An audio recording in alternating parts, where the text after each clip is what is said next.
Lockie, just perhaps to begin with you, mate. You made your comeback after the test off, and then tough kind of introduction when you're brought back into the pressure cooker of the All Blacks. But off the back of one match, there, I dare say you kind of it helps just with your own confidence, your own form to have got one under your belt not that long ago, and then hopefully go again this weekend. Yeah, it's always good to string performances together, especially against the same team, so you can kind of build and develop where you are left off and take learnings from the other game and bring them to the next, rather than have a game on, have a game off, and stuff like that. So yeah, it definitely helps. Dave was a few people asked this, are you going to encourage Lockie to hold back a little bit because off the back of the red card and on your test debut and then in the Waratahs and so forth. Was that is it a tough one when you're trying to exert what you do best, which is bring some physical presence and then have those sorts of things in the back of your mind at all? Yeah, that red card was ages ago now.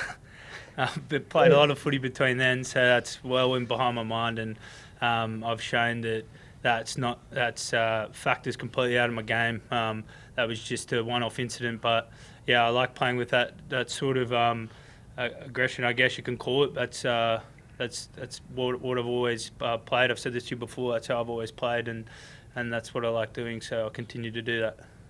It's so competitive that the back row at the moment, when you've got like guys like Issy Naisarani, Harry Wilson, not necessarily starting, does the competition actually help, or does it mean that everyone's a little bit on edge because you know that if you don't deliver, that you might not necessarily get that same opportunity to start the next game? Yeah, well, it's firstly a good thing to have that competition because it creates that depth and like you said, that pressure to perform. But like it's great for things like training. So you always are pushing and learning from each other, taking bits for each other's game and adding it into yourself. So the competition's good. I personally enjoy it, and yeah, you just got to always be putting your best foot forward and best performance forward. Just last one for me for now. We heard a lot from the administrators. We heard even Dave Rennie go into bat and say that you guys, the Wallabies, were bloody angry.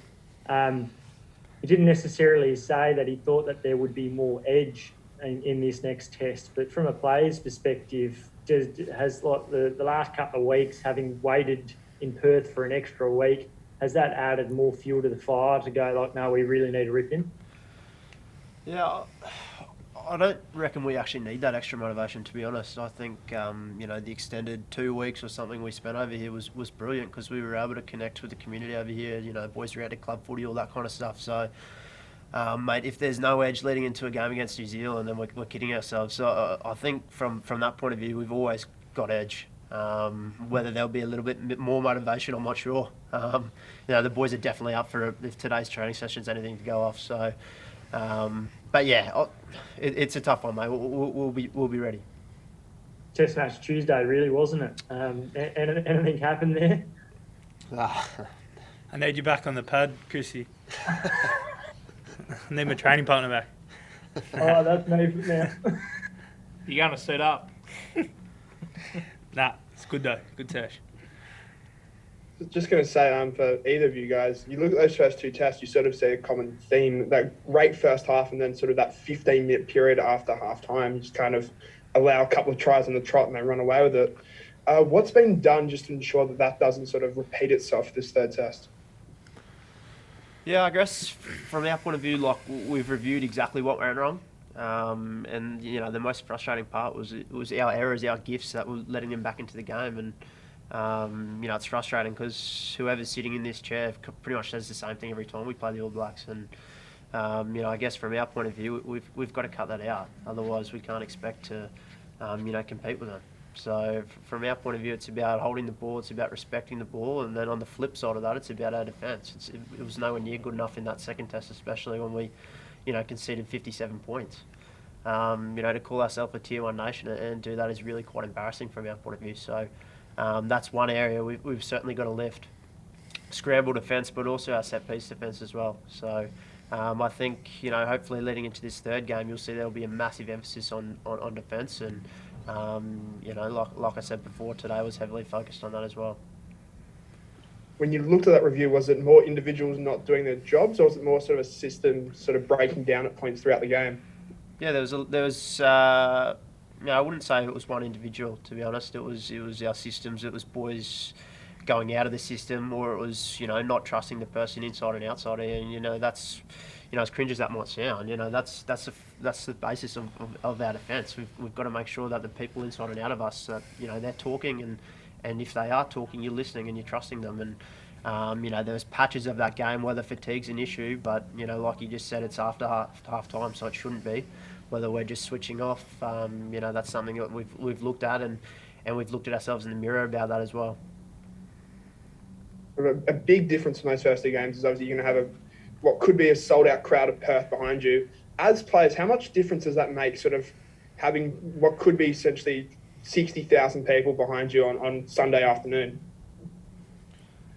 Yeah, obviously it's a great. I've never played here before personally, but hearing experiences from the lads here last time, it's absolutely awesome experience. And then getting around to the community, as Tate touched on, the support we've received, and just the talk around the clubs has just been awesome. And I've been loving getting to know the people around here, and I'm really excited to represent the country, and haven't seen much footy from this side, so it's really exciting to see that and represent it. So I'm really excited to lace up.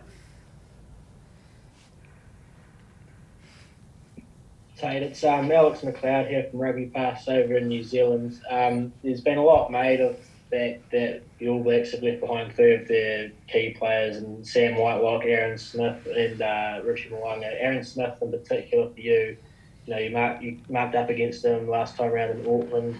This is absence with that much experience and quality. Is that sort of an area that you guys are looking to exploit, or you particularly looking to exploit this weekend?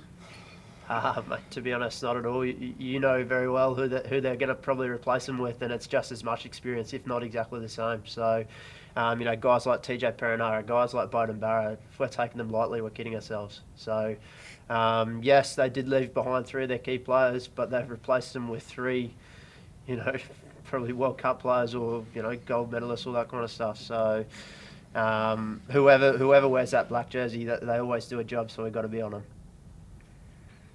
Cheers, mate. Hey, Tate, you're always pretty considered and thoughtful in your responses, and you're pretty strong there just in regards to, I think you said you looked in the mirror and kind of embarrassed off the back of the other test. What was the review, and was Dave Rennie's post-match talk and analysis, was that the strongest he's been, or was there anything different in regards to that one? Mate, I think whenever we have a loss, we're probably always looking at ourselves, looking where we need to improve, looking at what went wrong. Dave's very thoughtful as well with how he does it. He's a very smart man, and there was definitely sprays from all coaches, but it was not just sprays; it was constructive criticism as well. So, I think the way we ran the review, we obviously had a long time to review it, been over here for 3 weeks. So the way that the coaches did it. We had a couple of days off, then we were straight back in, looking at exactly what went wrong.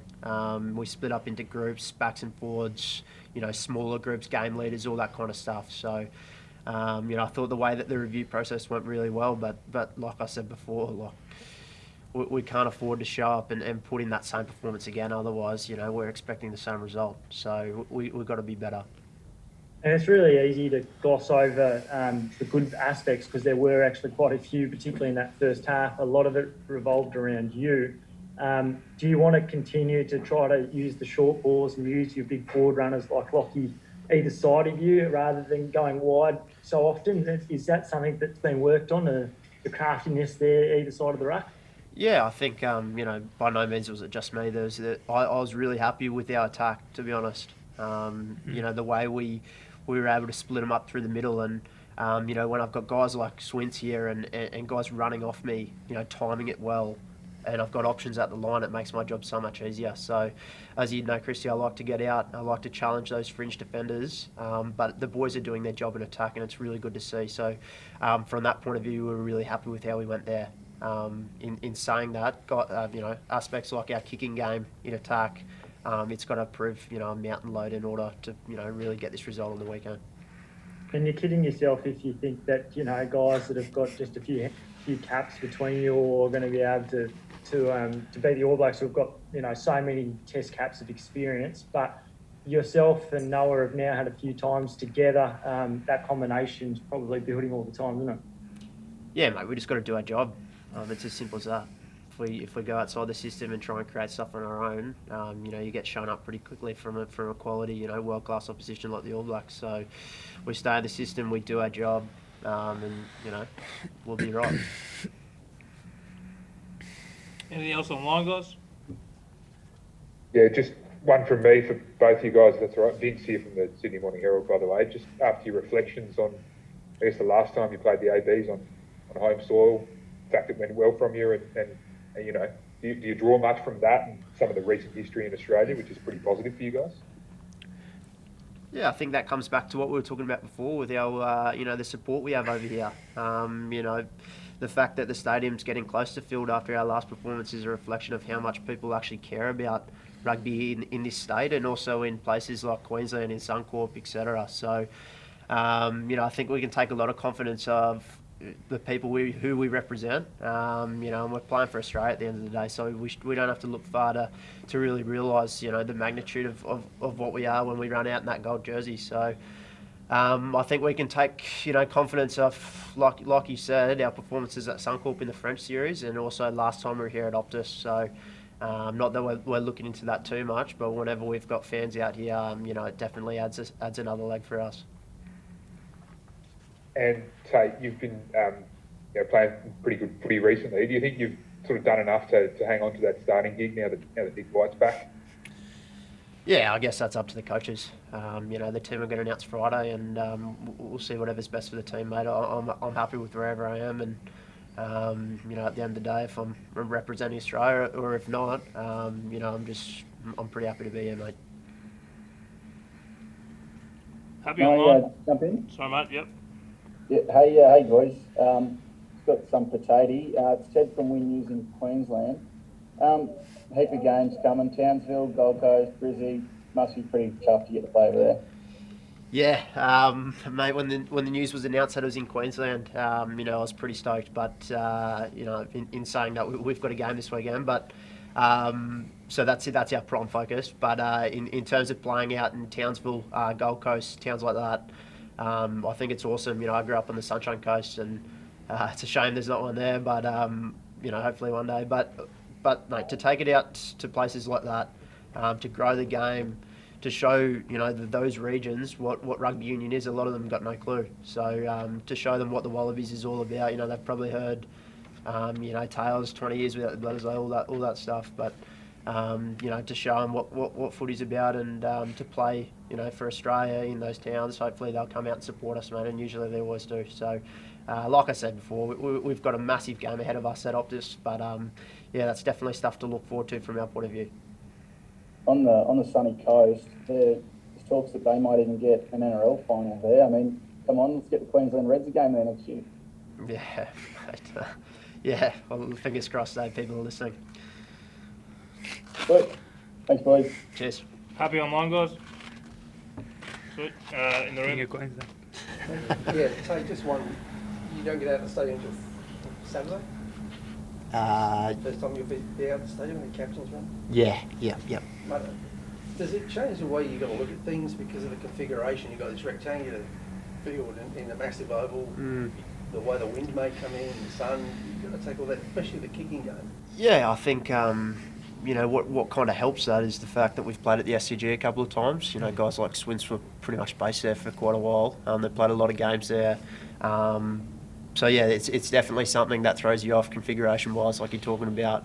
But I'm keen to get out there and check it out. The boys said there probably wasn't as much an effect as you probably think. But yeah, definitely we'll have a look at it at captain's run, and I'm sure that it'll be an amazing surface. So we've got nothing to worry about there. Pretty hard surface too, so you've got to take that into account with the kicking and getting into the ground. Yeah, all that kind of stuff, boots and what you're wearing as well. So, but yeah, we'll see what it's like. What about afternoon kick-off on a Sunday? Like, couldn't be better, could it? Oh yeah. When that was announced, I was pretty happy with that. I've never played an afternoon test match. I think I've played one professional game at the afternoon at Suncorp. So, that's what you grow up playing. Afternoon games, club footy's in the afternoon. So, and we train in the afternoon as well most of the time. So looking forward to it. That's hanging around. Yeah. Any chance we'll see Quade Cooper at all, or do you think the combination between you and Noah's going so well that just keep things the same? Oh, I just think the one thing the coaches do pretty well is keep you on your toes, and they change combinations around so much. It's honestly hard to give you an accurate indication of what's going on. So Quade's been phenomenal around the group, but the amount of time he's spent with someone like Noah, but also our outside backs, guys like Lenny Katau and those kind of guys is amazing, and he's obviously played a lot of footy at a high level. So even for my game, I spent a bit of time with Willie G, but to have Quade around, just that 9-10 combination that works so well for the Wallabies for so long, just to get little tips and insights off him has been really good for my game as well. So we'll see what happens, but nothing's out of the picture. The team, I think, still holds the record, so about 61,000 crowd at Optus. It's the biggest we've ever had. You spoke about the connection with the WA community, but how important will that noise be on Sunday afternoon in terms of wrestling back some momentum? Yeah, I reckon that's it's huge. So like once you kick off and you start going through your sisters and that, you kind of just get focused on the job. But then you get times where like there's a big shot or there's a try and something, and it really you can really feel it then, and you really get a bit of a spike in your energy and emotions. So those little injections from the crowd is huge and really exciting for players to hear that sort of passion come from the crowd. So I'm real keen for that. Yeah, I think another really exciting part of it is when you're singing the national anthem and you've got 60,000 people standing in front of you. You're looking at the kids wearing the Wallabies beanies and flying the flags, and that's something that's really cool. So from our point of view, it's our responsibility to put on a show for them, and we'll be going hard. Obviously, we're pretty disappointed in WA. We don't get to see James O'Connor out there and have a pretty big connection with Perth. Is he tracking well for next week or for the next game against the Springboks? Yeah, I hope so. He's been out of our camp for a while, so people back in Queensland have been rehabbing him, and honestly, I'm not quite sure where he's at, but someone like James to have in the group similar to Quade is invaluable. So we'll see what happens when he's back. Hopefully he's back soon for his sake.